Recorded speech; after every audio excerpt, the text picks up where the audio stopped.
Hello, everybody. This is Ming Chen, Hi, I'm Mike Zapsik from AMC's Comic Book Man. and you are watching AFK, the AFK show, our favorite show on the planet. One of. One of. So you're watching the right show. Keep watching, and keep watching. And keep watching. And keep watching. Don't stop.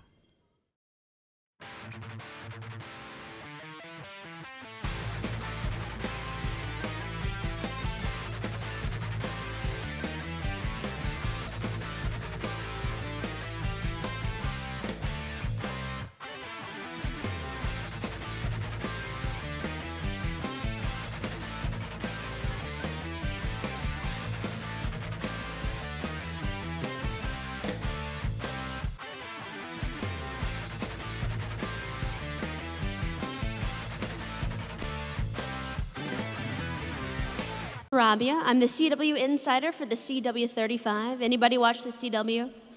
Oh yeah, thank you. Yeah, I'm also on Fox San Antonio, News 4 San Antonio, and I am here to introduce a very important person. But before I do, I want to remind everybody to head over to your booth because we're giving away some really awesome prizes like an iPad mini and a trip to like Mexico and stuff. So don't forget to head over there whenever you're done here. Okay, so without further ado, let's get right into it. I know we saw some folks coming in and sitting down, but I'd like to get started so we can get as many questions in as possible. It's time to meet the person who is responsible for Spider-Man, Iron Man, the Avengers. He's an ambassador for the art form of comic books for more than half a century, and he's made cameos in all those big films related to those characters. All right, guys, I need you to get really loud. Please help me give it up, you true believers, for Mr. Marvel himself, Stan Lee.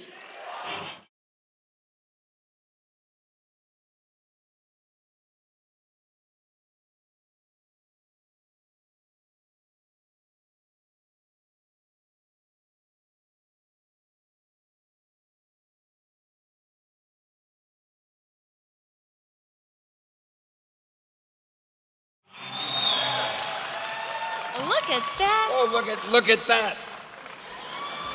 We're on TV. Why do I see the back of my head? How can I see my face? If I turn this way, I can't see it. Somebody has to pay for that. All right. Hello, everybody. What city am I in? Well, you're an Alamo city, of course, in San Antonio. How are you liking San Antonio? I love San Antonio. I love you people. You're wonderful. Oh, Stan. I was here before 1 year, and I said, I gotta come back. So you're stuck with me again. I'm sorry. That's okay. But at least I have a pretty girl to talk to. Well, I'm Tell fine. me all about it, Alana. Okay, I'll tell you all about it. Before we get talking, I need to see what you've been up to these days. I hear you're running a new company. It's called POW Entertainment. Talk to us about it. Well, I have this company called POW Entertainment. Now, I'm sure you've all figured out by now that the word POW stands for Purveyors of Wonder. And that's our company. And we do movies and television stuff and things like that. Our latest thing, we're putting together a new superhero movie, and it's called The Annihilator. That's good. You'll see it in about a year and a half. When it comes out, I hope you still remember I told you to go see it because I need the money. All right, so let's talk about some other projects. Of course, you have The Annihilator. Can you do that one more time? The Annihilator. Will you say it one more time the way you did? Oh, you want me to say the word again? Uh-huh. You think I don't remember it twice? I just want to hear it. All right, here we go. The Annihilator. Thank you. I mean, I could have just said the Annihilator, but that wouldn't be dramatic. You have to be dramatic when you're talking to an audience, so I want you all to remember that. Okay. Thank you for that. Now, I want to hear about some new projects that you have. I think they're overseas. Will you fill us in? Well, we're doing some movies in China, but I'm not allowed to tell you about them yet, but you'll see them advertised. We have a new one in India called Chakra, the Invincible. It's about a teenage Indian boy It's now a series of cartoons, but it's going to be a feature film, and you'll get that too. We're working on a Latino superhero, which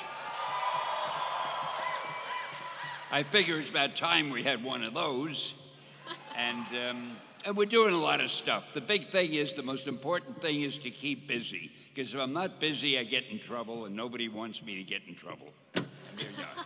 And there we are. All right. I think it's time to open up the floor to some folks who might have some questions. If you open up the floor, people will fall through. Oh, well. Oh, wait, there is a monitor. There's a monitor down there. I can see my face. And right over there. Oh, wow, that's great. I look terrible. Oh, well. You don't All look right, terrible. open up the floor. Okay, let's see. Right here. Where is right here? Right over there. Okay. When you retire, who will you pass the company on to? Okay, I have to make an explanation. I know I look to you like the most perfect physical specimen you could ever want to see. But unfortunately, my hearing isn't as good as it used to be. So when you ask the question through the mic, it sounds blurred to me. So this lovely young lady is going to repeat the question to me, and I hope I can understand what she says.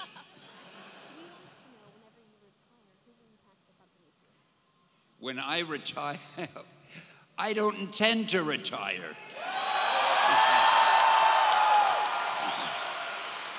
And actually, it's a public company, so when I do retire, the stockholders will own it all, and they better do a good job, let me tell you. All right. Over here. Hello, sir. First off, a great honor to see you.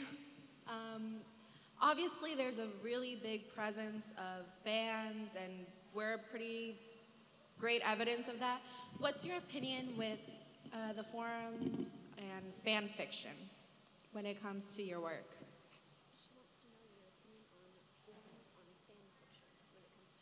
My opinion on what? Fantasy. My opinion on fantasy? Fancy? Fan fiction? Fan fiction. You mean my opinion of the fiction that fans write? Yes. Yes. I'm sorry to say this. I hate to frustrate you. I hate to leave a question unanswered, but I don't know of any fan fiction because I don't read any. I don't even have time to read the professional fiction enough. But I got to tell you, there are so many fans who are so talented, who are writing things, that I'm sure there must be a lot of great fan fiction going around. And if you are a writer, if you are a fan, and you think you have some great ideas, don't give them up. Put them down on paper. Sooner or later, you'll meet somebody who's looking for that idea, and it'll explode. Thank you. Over here.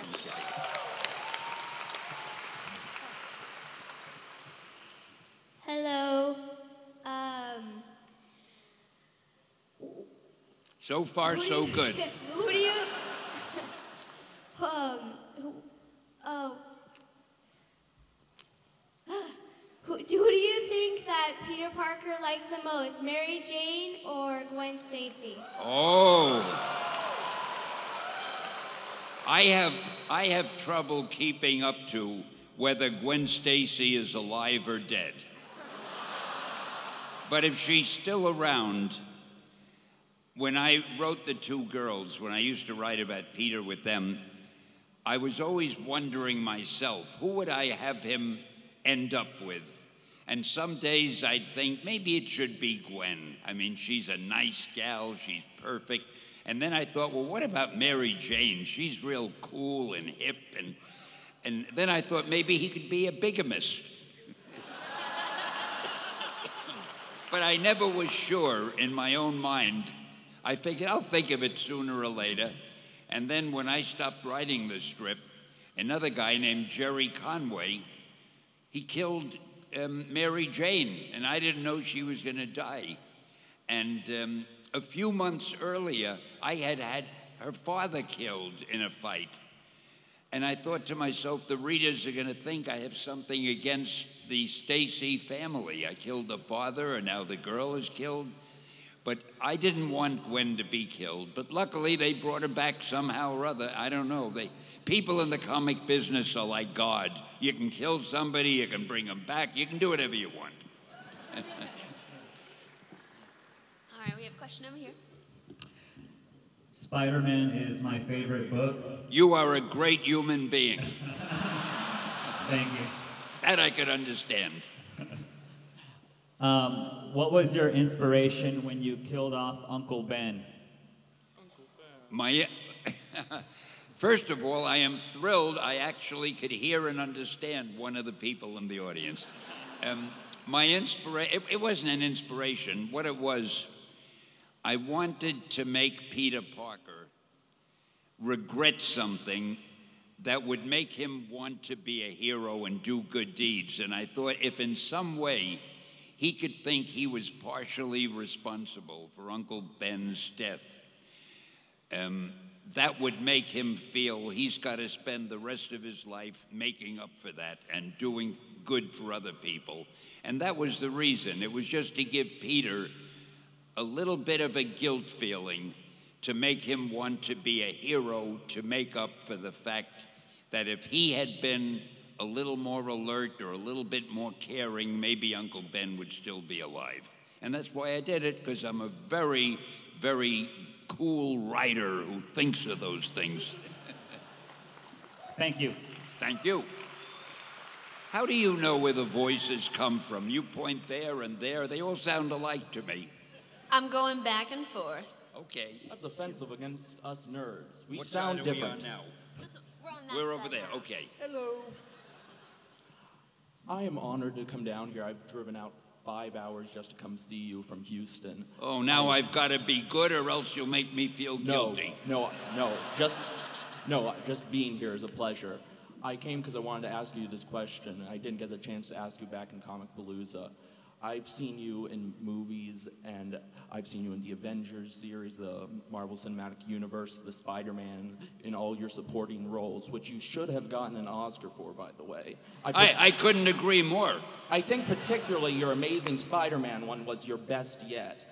But I'm looking forward to seeing what you have store for us in Age of Ultron. But that is not my question. Seeing how you've been in all these films, even Princess Bride 2 for some strange reason. Look it up, I'm not joking. I've been beginning to wonder why you are all the way in Guardians of the Galaxy on another planet far away in a different time, yet are in 1942 in another supporting role.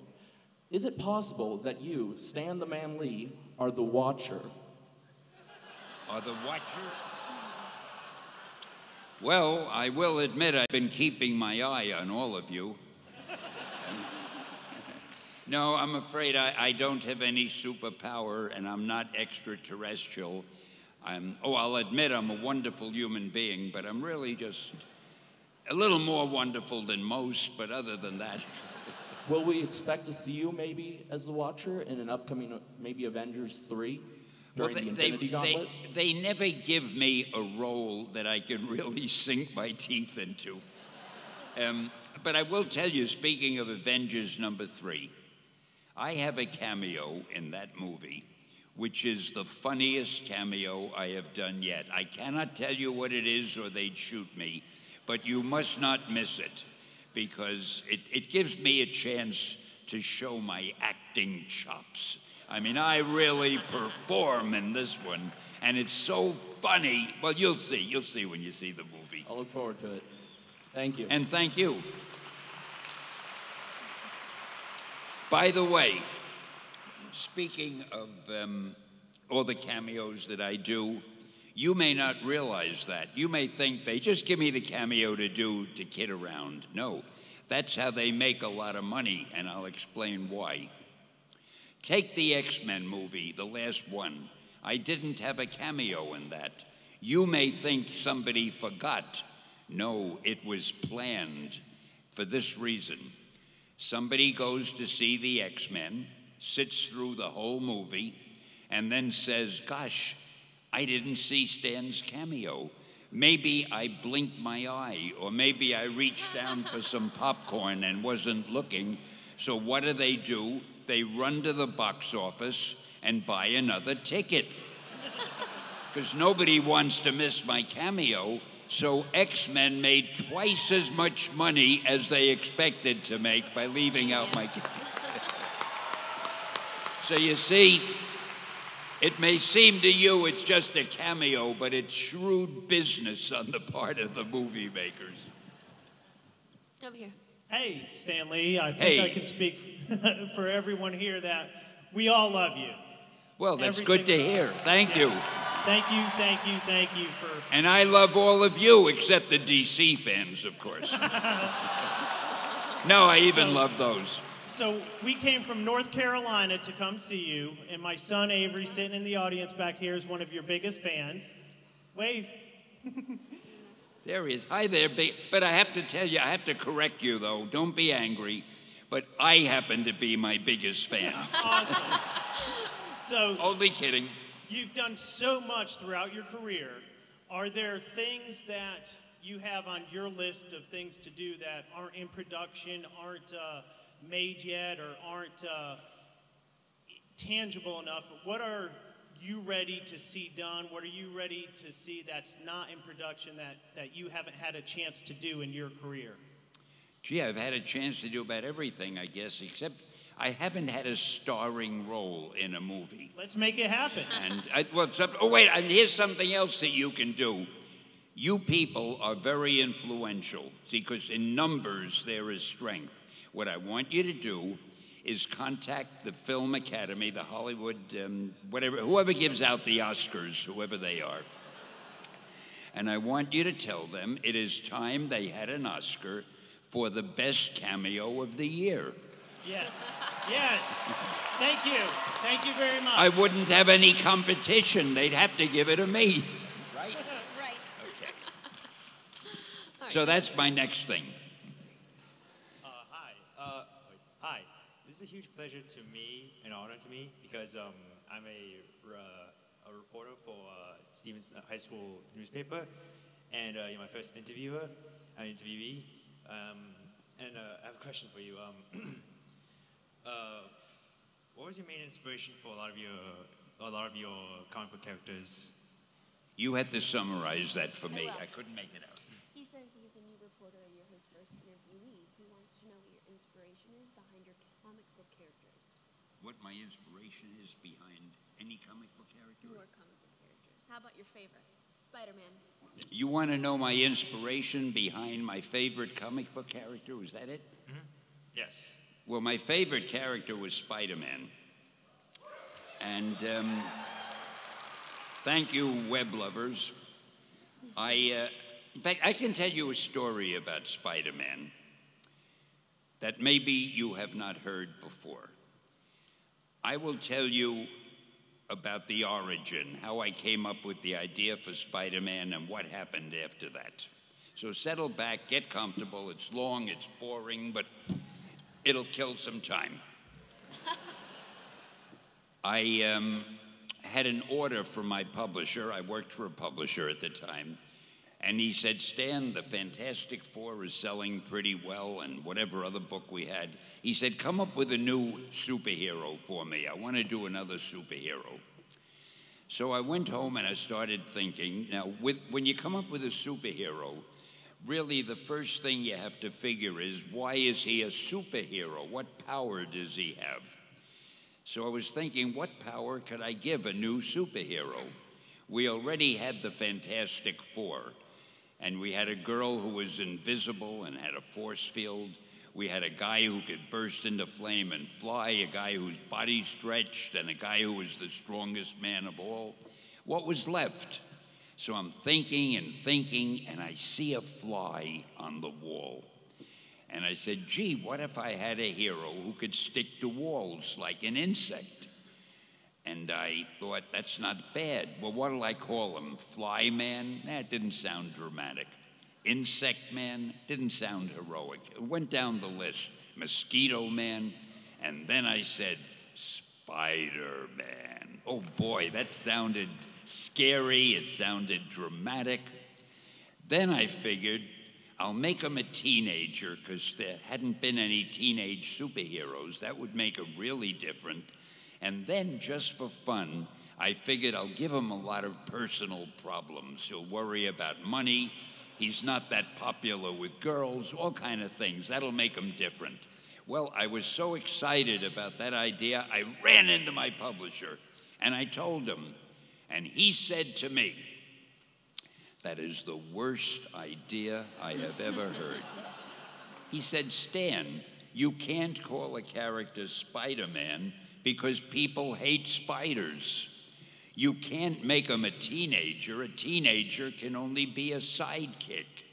And you can't give him personal problems if he's a superhero. Don't you know what a superhero is?" So naturally, I was not too encouraged.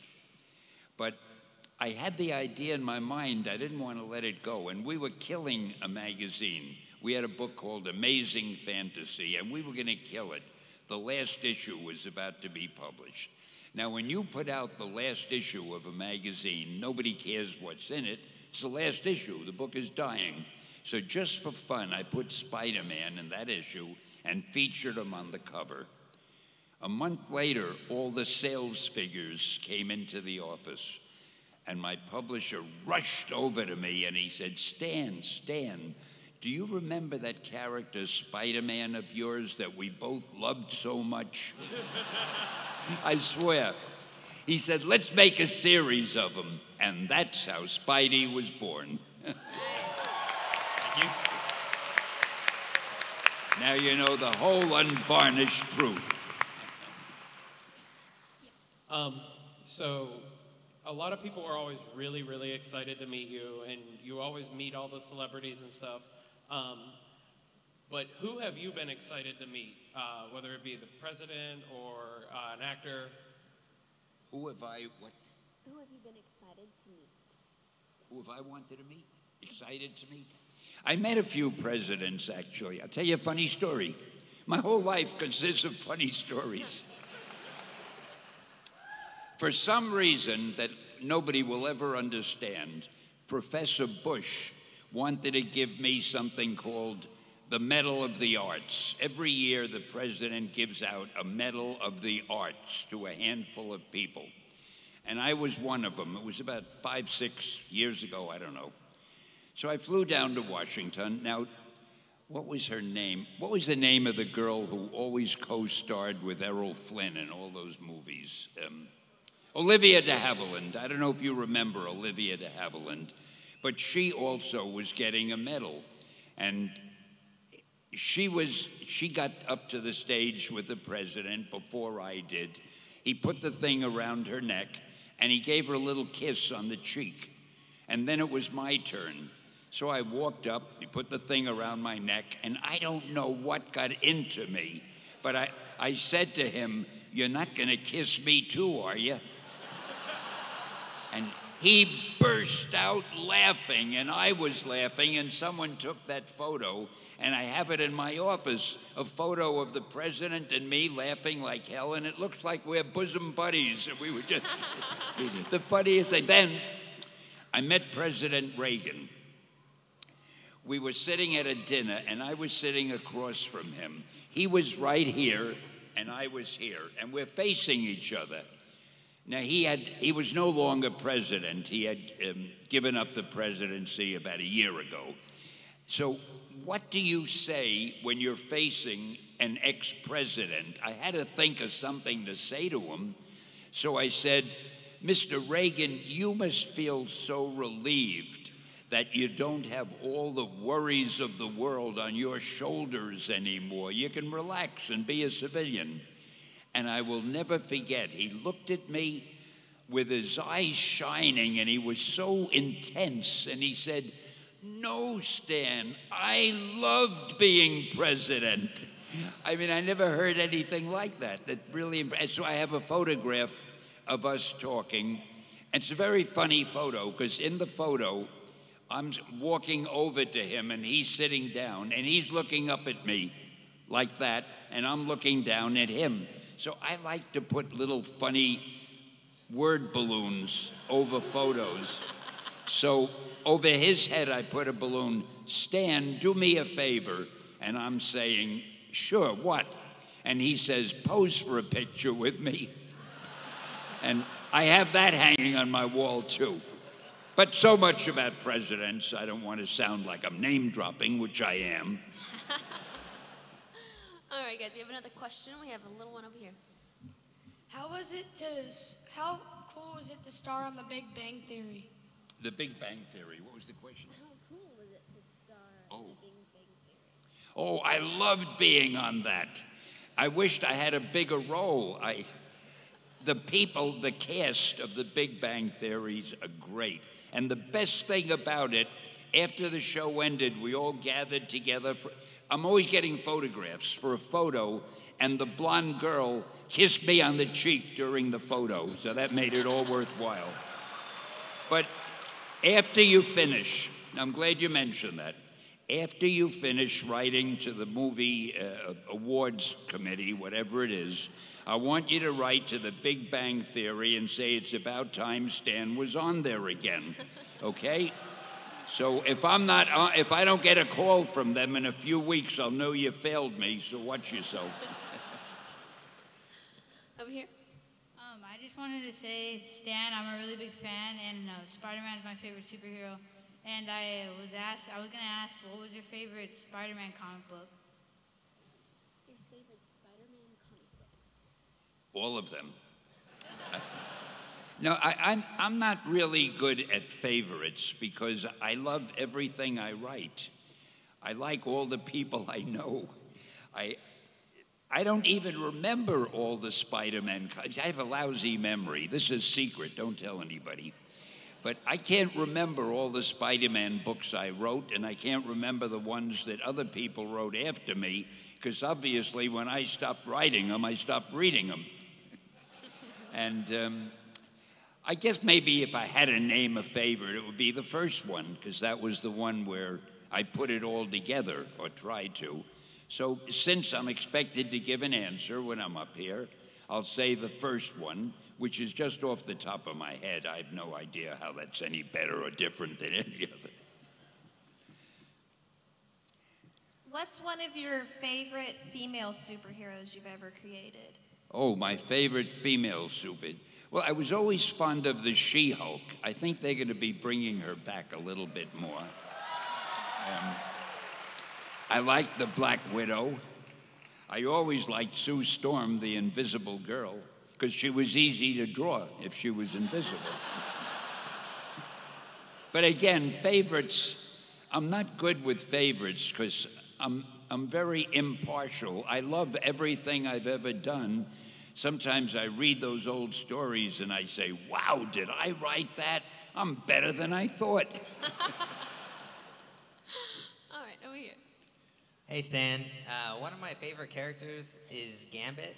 And Is who? Gambit. Gambit. Yeah.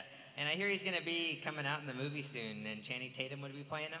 Do you know how accurate he gets? I can't give away any secrets, but yeah, sooner or later you'll be seeing him. Is he pretty Yeah. accurately? That's all I can tell you. My lips are sealed. Does he look pretty accurate to the part? Don't know. Okay. Sorry. I tried out, but they laughed at me. I auditioned for all the roles. They laugh at me every time. Well, first off, I want to thank you not just for your innumerable contributions to the nerd universe. We all love you for that, but also for just exemplifying what it means to be a great human being. Well, thank you. And I've got a serious question and a fan question. Should I go with the fan question? Yeah? All right. I heard a story that you were once in a little magazine called Playgirl a few decades back. I was just wondering how that happened, how you got approached for that. I was in a magazine called Playboy. Playgirl? I don't know anything about that. Was I? I gotta get a copy. No, I really don't know about Playgirl. I mean, I know about the book, but I didn't know I was in it. What was I doing in Playgirl? Now I'm worried. I think they were writing a story about you. I don't think you were Really? posing No, Playboy has done a few things about me. It's funny, years ago, I know Hugh Hefner, and he said to me once, we ought to do a Playboy interview with you. And I said, fine. And this was years ago. And then I got a phone call rather, from his editor who said, Stan, we gave up the idea of doing the interview with you because you're not that well known. Your character, Spider-Man, is well known. He's better known than you are. So we're going to do an article about Spider-Man. Well, what the hell? But last year they did an article about me in Playboy. It took all this time for them to come to their senses. Over here. I grew up reading Golden Age comic books and Silver Age comic books, and the artwork and the tones were different compared to the artwork in nowadays comic books. And I wanted to get your thoughts on that, on the differences between the two, and what do you think? Well, the artwork looks different now because they use computers for the most part to do the lettering and to do the coloring. And that gives, the computerized coloring gives the strips a totally different look. Also, there are different editors now who tell the artist to draw in different ways. And every time you have new editors, you have a new look to the artwork. I loved the old artwork, which is a little more cartoony. The artwork today I love also because it's like paintings, it's like real illustration. So I love them both. I mean, but I will admit today's comic books do have a different look than the ones when I was doing them. And whether you prefer one or the other, that's just a matter of individual taste. Hey, see, I can be serious. Well, I have to get serious also. I wanted to remind everybody that we have about 5 more minutes left so we can see how many questions we can get in. I'm just getting started. I'm sorry, Stan. Apple has requested that we try and stay on schedule, but we're going to try and fit as many in, so let's head over here. Hi, Stan. I learned how to read from your comic books, and one hero that I really gravitated towards was Daredevil. And like since the beginning, you had him fighting people like in the second issue, you had him fighting Electro, and then later the Submariner. And one thing I really love about Daredevil is that he never gives up and stuff. And I was just wondering what you remember the most in those early days of creating Daredevil. All I could make out was the word Electro, and he's wondering something. So you clue me in. You want to know, repeat the question, just the question. You're not going to tell me? It was really long. Oh. Go ahead. What was the biggest thing you remember when you created Daredevil? What was the inspiration, the biggest thing that you remember when you created Daredevil? Oh, Daredevil. As with Spider-Man, I was looking for a superhero that was really different.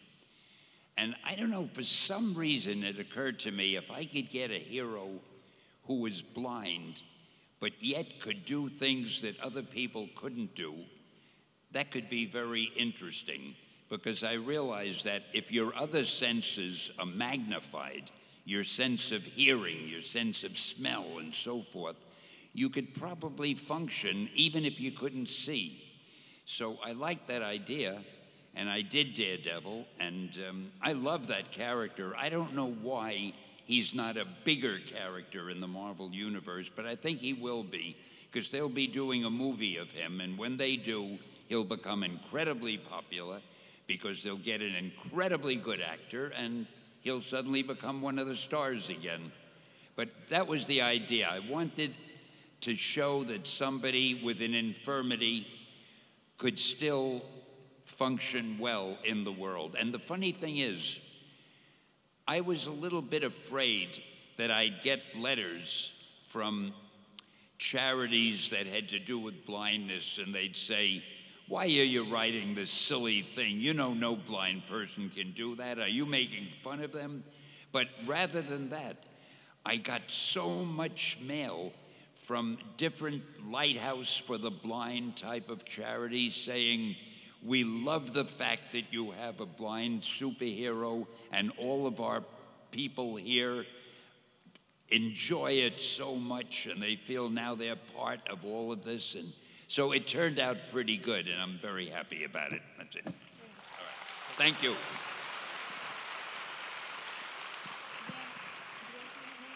Sure. Okay, we're gonna have one more question. Go ahead.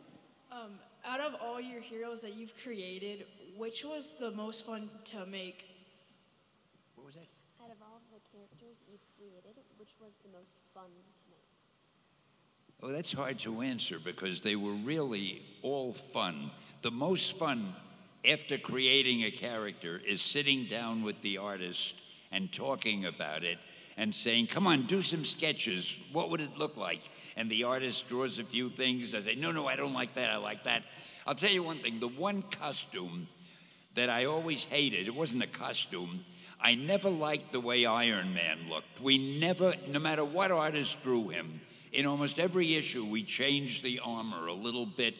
I was never happy with it. I never could get and there's no reason why they could do it, I never could get the artist to do it the way he looked in the movie. That armor in the movie is so great, but nobody could draw that. I love Iron Man. You know what? Let's squeeze in just one more because we still have some time. Over here. I just read recently that you were actually 17 when you started writing and essentially running Marvel. And me being 17 right now, I was wondering, because I want to do just, everything too. I want to be making movies and writing. And I wanted to know if there was ever a time where you just kind of had a slump, or you just, what kind of drove you to keep going forward? He wants to know, he's 17. He knows that you started doing this when you were 17. No, wait, no, I'm not kidding you. I started when I was 17. Yeah. He wants to know if you ever had a slump, what kept you going? If I had a flunk? Sure. I think the thing that kept me going was greed.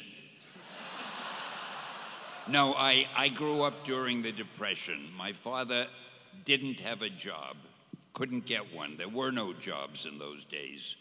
And I had to work. I was an office boy. I was a theater usher.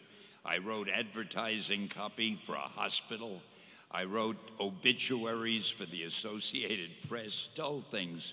And then I got the job in the comics, and it was important to me that I keep that job because I needed the money to help pay the rent.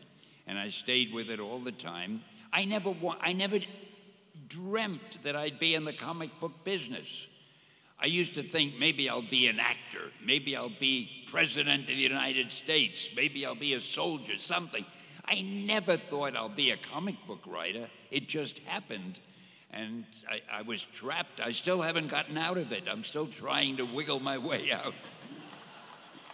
All right, guys, that's going to wrap up our panel today. But before we do, Stan, I want to know if you have any last remarks for all of your fans. Any last remarks on my part? No, you. I don't have to tell you this because you're sitting here, so you know it. You are one of the greatest audiences I've ever spoken to. I want to thank you for the kind reception. I want to thank you for your interest. And I wish I could hear better, but I heard some of it anyway. And I love you all. What can I... Oh, there's one more thing I can say. Excelsior! And thank you, Joe. The best part of it. Okay. Shall we go? We should go.